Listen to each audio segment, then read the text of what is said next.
A conquista dos europeus sobre as Américas foi imensa e não se tem dados precisos sobre a população existente na época. O número de nativos é estimado entre 1 e 10 milhões de indivíduos. Hoje, no Brasil, vivem cerca de 516 mil índios, distribuídos entre 597 locais, divididos de acordo com seu dialeto, que se encontra descaracterizado desde a chegada dos portugueses, pois a convivência com outros povos fez com que muitas tribos perdessem sua identidade cultural. Em Mato Grosso do Sul, os povos indígenas são divididos nas etnias Kaiowá-Guarani, Cadiuel, Camba, Terena, Ofaié, Guató, Quiniquinau e Aticum. A cidade de Dourados é a segunda mais importante do estado. Hoje, com população de quase 200 mil habitantes, a cidade se desenvolveu e expandiu sobre a terra indígena, que conta com o equivalente a apenas 3.475 hectares de terras, onde vivem mais de 12 mil índios.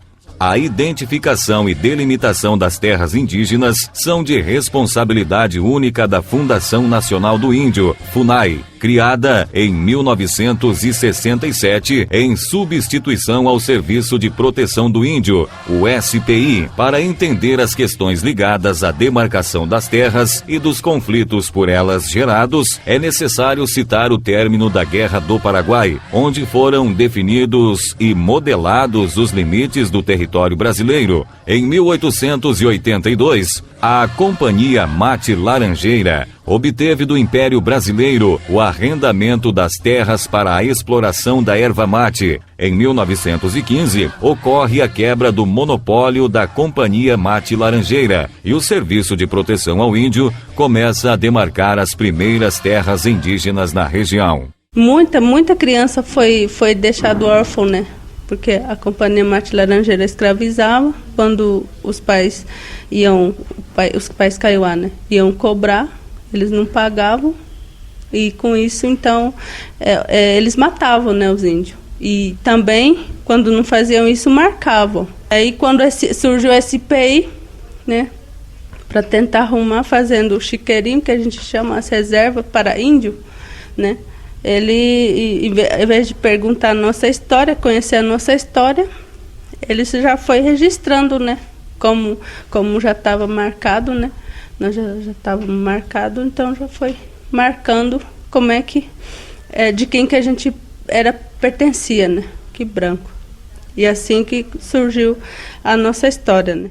Em 1926, o SPI resolveu demarcar 3.600 hectares de terras. Em 1943, o então presidente da República, Getúlio Vargas, cria a Colônia Agrícola Nacional de Dourados, que tinha como objetivo possibilitar o acesso à terra a milhares de famílias de colonos, migrantes de outras regiões do país. Essas demarcações foram criadas em terras indígenas. O caso de Dourados confirma parcialmente, só por causa do Panambi, né, da aldeia Panambizinho, e confirma também por causa da aldeia Lagoa Rica, em Douradina. Agora você tem outros casos para outras áreas que vão recuar até depois da guerra contra o Paraguai. Aí nesse momento o governo do estado de Mato Grosso, por ter recebido terras do governo central, terras a título de terras revolutas, começam a passar essas terras para fazendeiros, e boa parte dessas terras eram, em verdade, territórios indígenas. Diante das agressões de outros povos contra os índios e a perda dos direitos indígenas pela demarcação das terras, surge a figura de Marçal de Souza, um dos líderes Guarani que se destacou ao denunciar o descaso com os povos Guarani Kaiowá.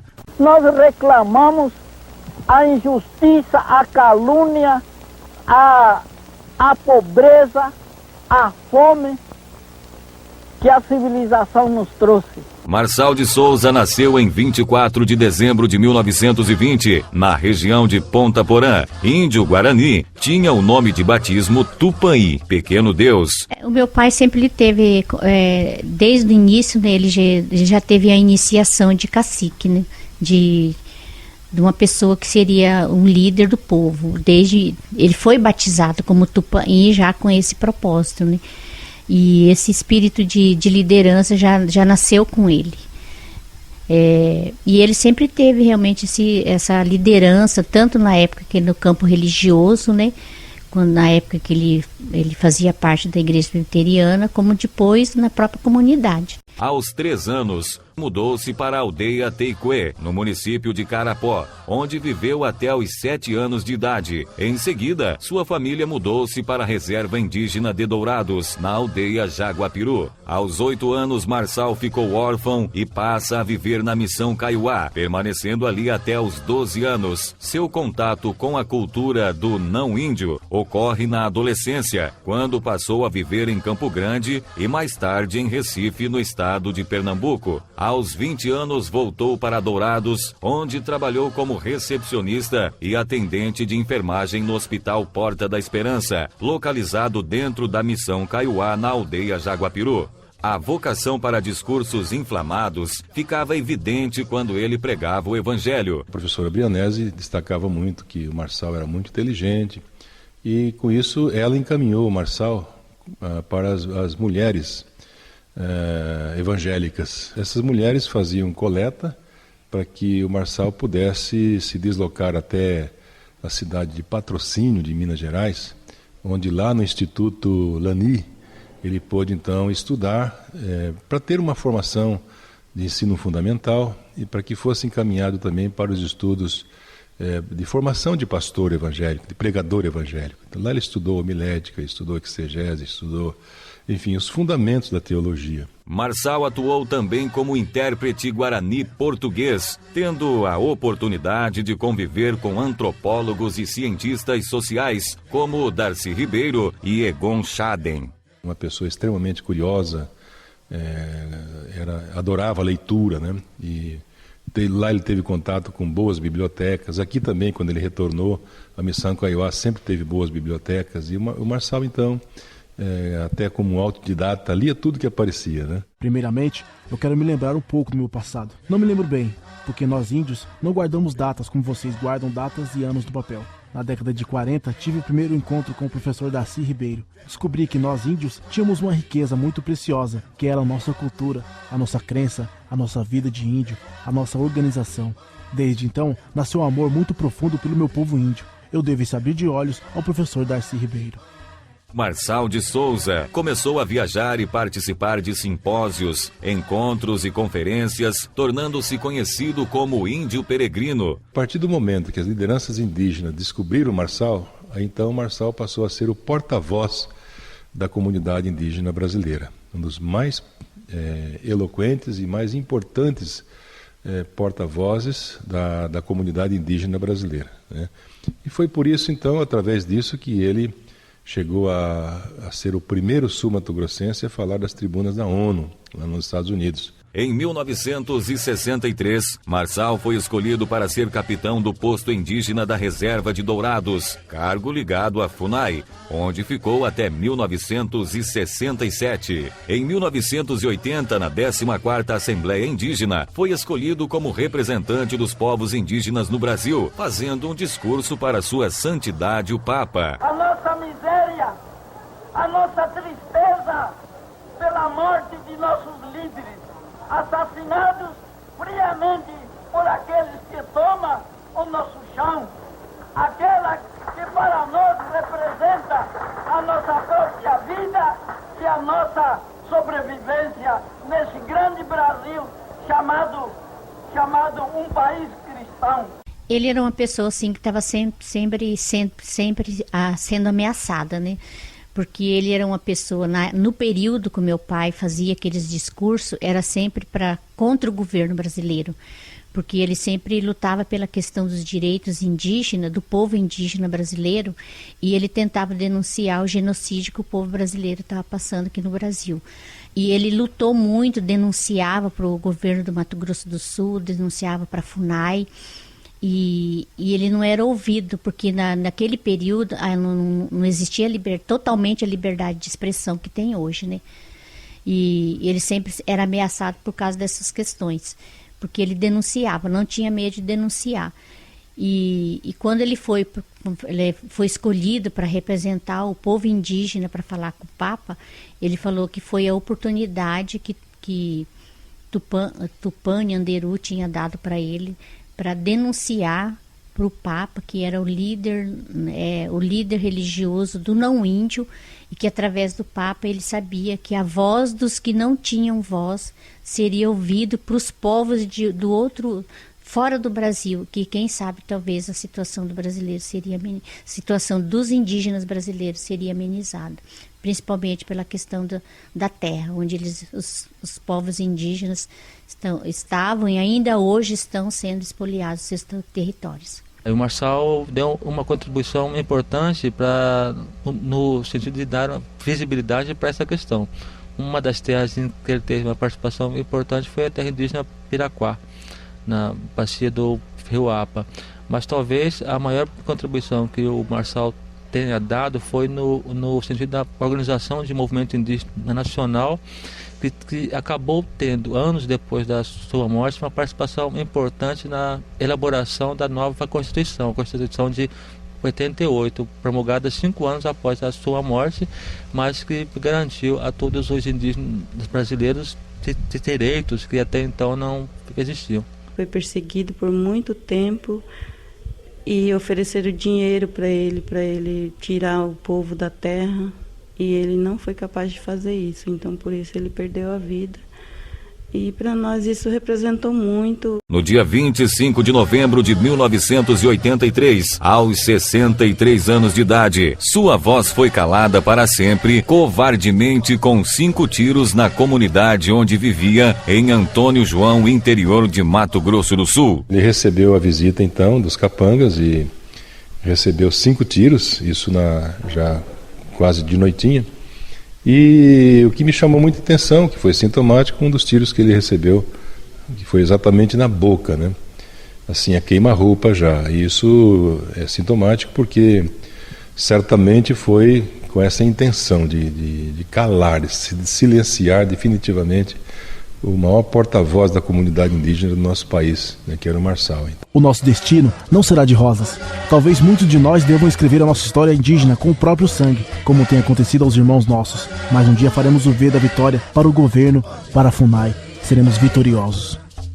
Milhares de cartas vindas de vários países como França, Estados Unidos, Nova Zelândia, entre outros, eram direcionadas ao governador do então estado de Mato Grosso do Sul, pedindo justiça para o caso. No dia da exumação, na beira do túmulo, estava lá nada mais nada menos do que as emissoras da França, da Inglaterra, a BBC de Londres, os principais jornais internacionais estavam ali para fazer a cobertura, além da mídia nacional também, que foi a cobertura mais impressionante de mídia que eu já vi acontecer aqui na região nossa, aqui em Dourados, aqui no estado de Mato Grosso do Sul.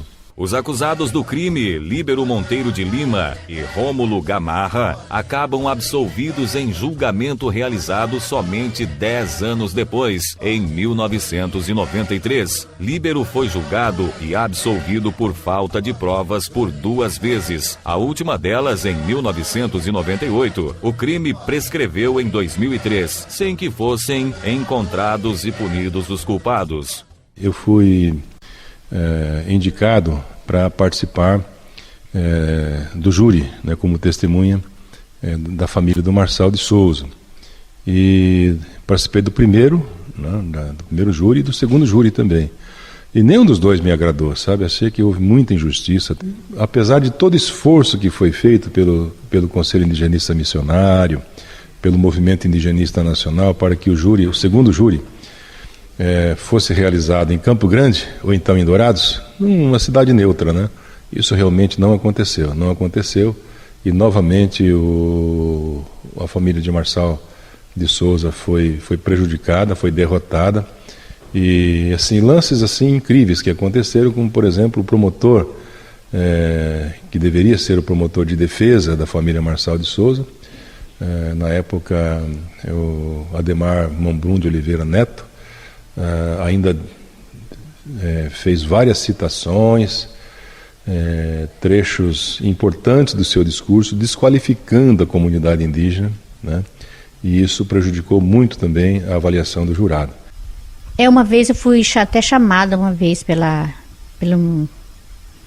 pelo sistema de segurança do país, né? Que eu afirmei que a morte do meu pai, né, foi uma morte encomendada por questões políticas. Porque o meu pai estava se despontando assim, internacionalmente, e ele já tinha sido convidado para presidir um encontro internacional dos povos indígenas e de minorias étnicas, que seria na Espanha em 84. E isso incomodava muito o governo brasileiro, né? E eu acredito que não houve justiça na morte do meu pai, porque o próprio governo do estado da época e a própria FUNAI da época estavam envolvidos na morte do meu pai, que facilitaram, né?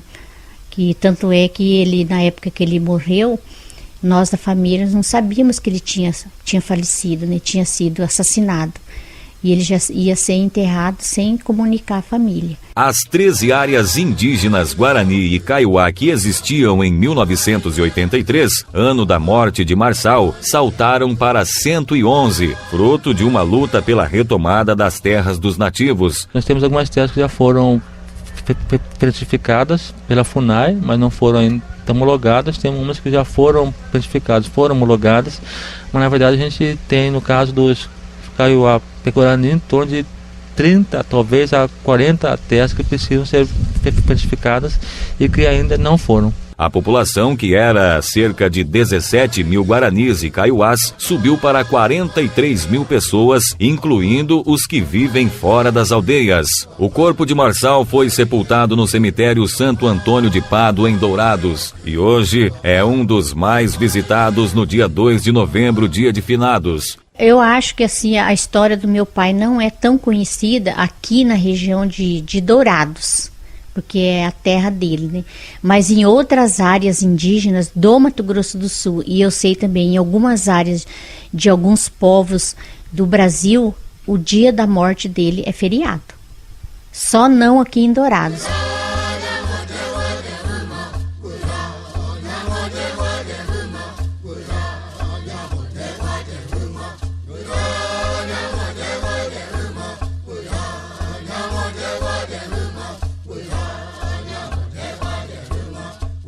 E eu creio que pelo Brasil inteiro vai levantar, ou já levantou, índios esclarecidos como eu, que levantará sua voz em prol da sua raça. Marçal vive, não só como ele, como os outros lideranças que já partiram, mas o espírito dele está conosco, nos orienta e nos fortalece isso.